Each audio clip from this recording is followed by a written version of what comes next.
Day 1 of Gokarna ride ही आपली पहिली long ride होती. आमच्या या मंकीसारखं मी पण खूप एक्सायटेड होतो. टाईमपास करत करत 12 कधी वाजले कळालंच नाही. मग पटकन आवरलं आणि झोपलो. 4 तासाची झोप घेऊन सकाळी रेडी झालो आणि बाईक कोल्ड स्टार्ट आणि सामान लोड करून निघालो मीटअप पॉईंटला, जे होतं पुण्यातलं फेमस नवले ब्रिज. सकाळी 5चा मीटअप होता, पण झाले 5:30.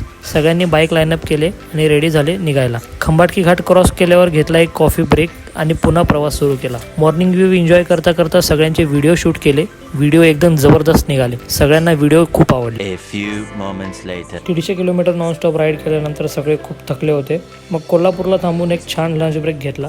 बर्गर ऑर्डर केले आणि बर्गर येईपर्यंत मी फ्रेश झालो. पण इथे भाऊची स्टोरी जरा वेगळीच होती. भाऊची बाईक झाली स्लिप आणि भाऊ खाली पडला. तोपर्यंत आमचे बर्गर पण आले. सगळ्यांना खूप भूक लागली होती, म्हणून सगळ्यांनी मस्त बर्गर एन्जॉय केले.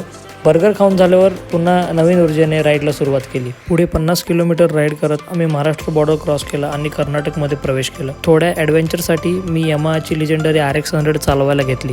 या गाडीला जवळजवळ 40 वर्ष झाले असले तरी पण परफॉर्मन्स एकदम खतरनाक होता.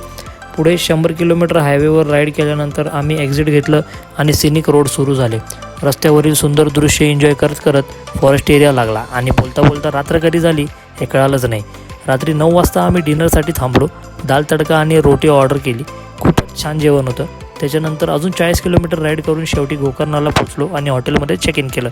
भेटूया पुढच्या ब्लॉगमध्ये.